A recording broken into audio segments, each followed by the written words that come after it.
YouTube, it's your boy Alex, and we're back for another video. I'm gonna do a little bit of a throwback video. Let's talk about these Detroit Pistons, man, because last year was a funny year for basketball. I mean, just watching that 28 game losing streak that they were on. I mean, I even bought League Pass at one point just to watch some of their games. So let's watch this video by Switch Out, one of the best basketball content creators on the platform, and let's just see what he has to say, because I kind of want to do this throwback just to mix things up. So let's see what he has to say.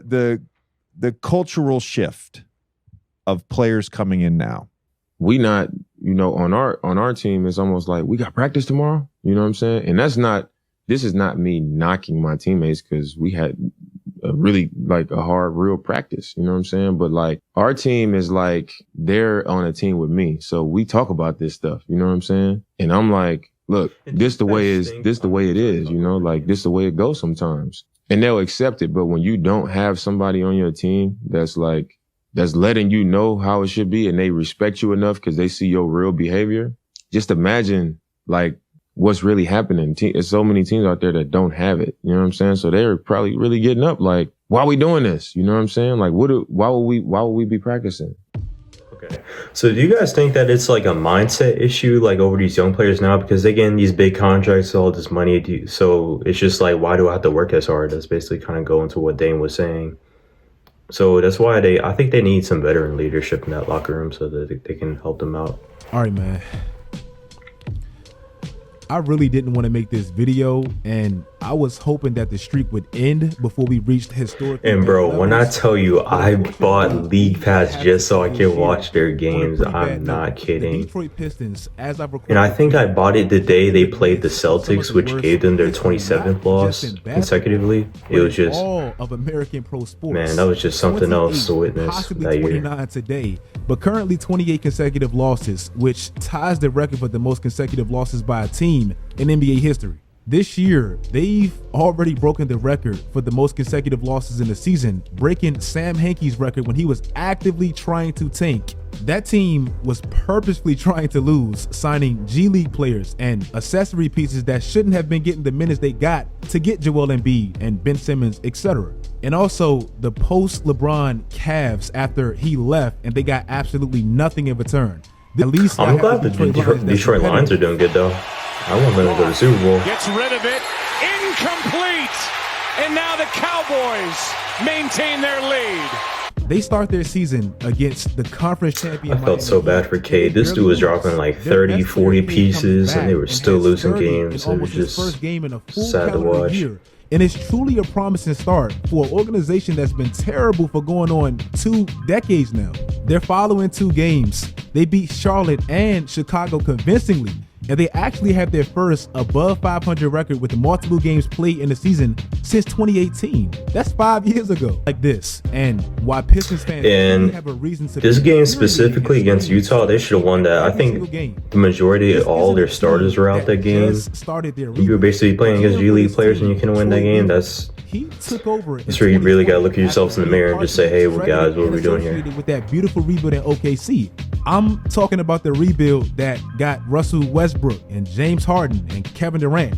Anybody that hears that would think that's a slam dunk move.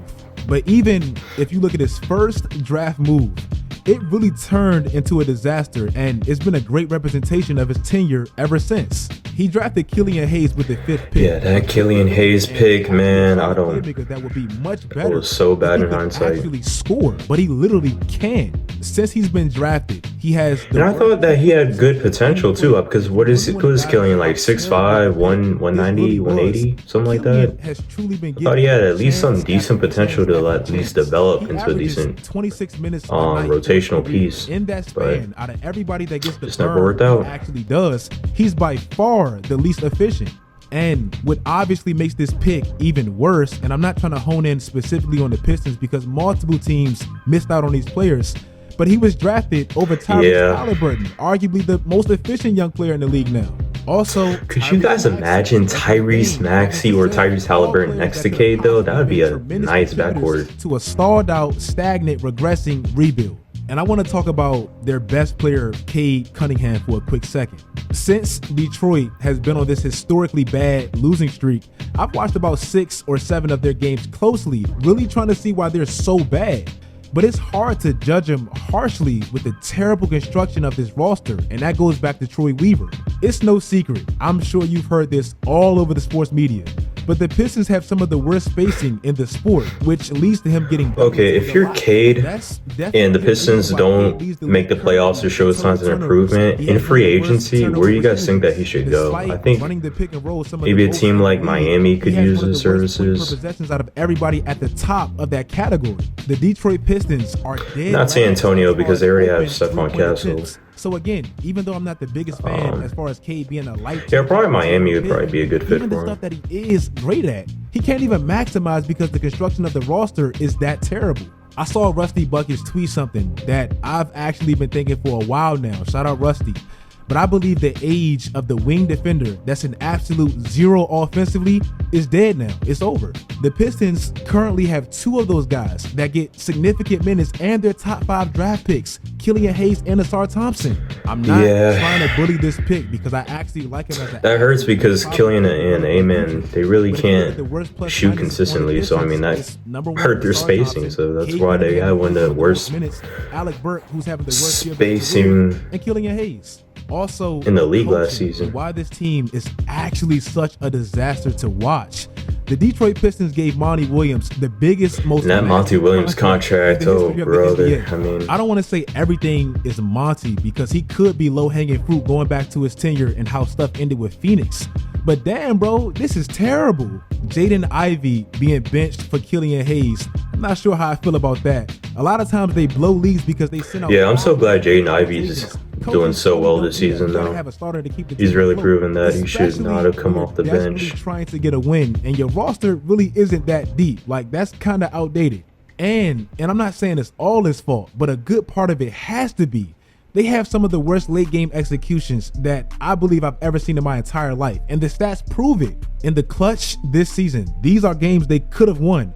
Look at how terrible they've been. Net rating next to last. And one of the being dead last in offense, that comes to the spacing. I mean, you got Killian and Amen, they can't shoot. So, I mean, it's just like, you can't really win games. 2024 Detroit Pistons. On paper, you would never think they could be this bad because they seem to have some talent. But when you have one of the worst shooting teams in the league and your best shooter, Bojan Bogdanovic, has been gone for the majority of the year, and you're one of the worst defensive teams in the league, and the roster construction is so bad where the spacing is so bad that it makes players like Asar Thompson's weaknesses even more glaring offensively. And it adds more blitzes and double teams to the few ball handlers you have like Cade, Jaden, and Killian. And none of your bigs outside of Stu can remotely create any type of gravity. And you play weird. And the thing is, it's kind of different compared to the Houston Rockets, and they have Asar Thompson because they at least have some shooters. Because you got like Jalen Green, Fred VanVleet. Going back to the clip at the beginning of the video. Sengun shoot? I don't know if he can shoot, but I mean, you at least have some some shooters in Houston that can help space your floor compared to Detroit. So I mean, it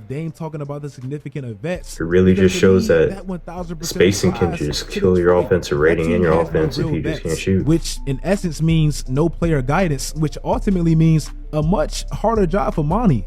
Detroit, they're the second youngest team in the NBA. The oldest players they have is Bojan Bogdanovic, who seems to be the ultimate pro, but he doesn't really strike you as a leader. Alec Burke, who, respectfully, he's lost 17 of the 22 games he's played in the playoffs. And Joe Harris, who you can't win. Even in the NBA, you can't expect to go far those three, because those three guys, player-wise, to me, are rotational pieces, so like bench pieces. They're not going to really be your focal starters in terms of veteran leadership. So I mean, it's just making the perfect chess moves in the offseason. Last year, they were the youngest team in the NBA, and they played like it. Now they're not, and they don't, because they added Jeff Green, fresh off a championship, a player that's played with multiple great players, and I promise you, his presence is vital for that locker room. Laugh at Dylan Brooks if you want. Dylan the villain. He's edgy, he fits their culture, and he has been in big games. Fred VanVleet is an absolute dog. He's undrafted, he's chippy, he's a champion, and again, he completely fits their culture. All of that is, to me, even in a supposed rebuilding stage. And I thought that Fred VanVleet contract was going to be bad, but it actually kind of worked out. Well, what about the It's OKC been pretty good for Thunder? them. They're second in the West, and they're actually the youngest team in the NBA, and they play absolutely. I'm so glad the like Thunder are doing even well. their coach is 38 years old. And he Because I thought after that well, look Carmelo at Anthony Paul George saga, I part of the did reason not why I think know he's so polished and so good, how it was and going to always turn under out for control them. and never really But I'm fails. glad that they were The able fact to that rebuild he's actually has some great guidance through Paul and George, that experience. Paul George He's trade, like and just be able to come 24 up. years old. I mean, it's As been a amazing to rookie watch. in LA. He was on one of the oldest teams in the league with not a bunch of talent, but multiple vets. Listen to Patrick Beverly talk about him. I went to Shea Gilgeous, me and Shea text. And he texted me on some like, yo, from day one, you told me that I was gonna be a superstar. From day one, when I seen this young boy with the Clippers, and he no drink, no smoke, just locked in on basketball, locked in on fashion, and we made sure we stood on that shit. Like, you can't go out with us. We better not see you out with us. Like, why the fuck? Like, get the donuts. Like, we did everything like perfect. Yeah, I didn't think Shea would be this good. Not this good. Chris Paul. That Clippers Like, I team, saw, like, at least you kind of could see that he was gonna turn out to be a good player, but I didn't think he'd be a superstar type player. I did not see that Then coming. he gets traded to OKC with Chris Paul. Say what you want about CP3, but he's easily one of the best leaders in the NBA. Listen to him talk about SGA. And man, Shea, he just a basketball head, right? You show me somebody love basketball and crazy about their family, then me and them gonna be tight, right? And so Shea would come over to my house before practice just to eat because I had a chef. You know what I'm saying? Night after games, Shea at my house, him and Darius Baisley, Lou Dort or whatnot. So he's so good when it come to hooping, and he's just an even better person, and I mean that. So Shea, believe it or not, even as a young player in this league and the most talented player on that team, he is the vet. The Detroit Pistons, they don't really have any veterans or even a young player. You guys think that Shea's gonna win an MVP at some point? Experience, and to me, I think he that could. matters. So in conclusion, bad, terrible roster construction. But the questionable Pistons lacking any real veteran and leadership lack of a real veteran presence. and their spacing, I mean, that was just a recipe for disaster last season. But If you guys like yeah, man, that's gonna be it for me today. Just a good throwback to last season. Just these Detroit Pistons, man. They're doing good this season, but just they had a rough stretch last season. So hopefully you guys liked today's video. Make sure to like and subscribe, and I'll see you in the next video. Peace out.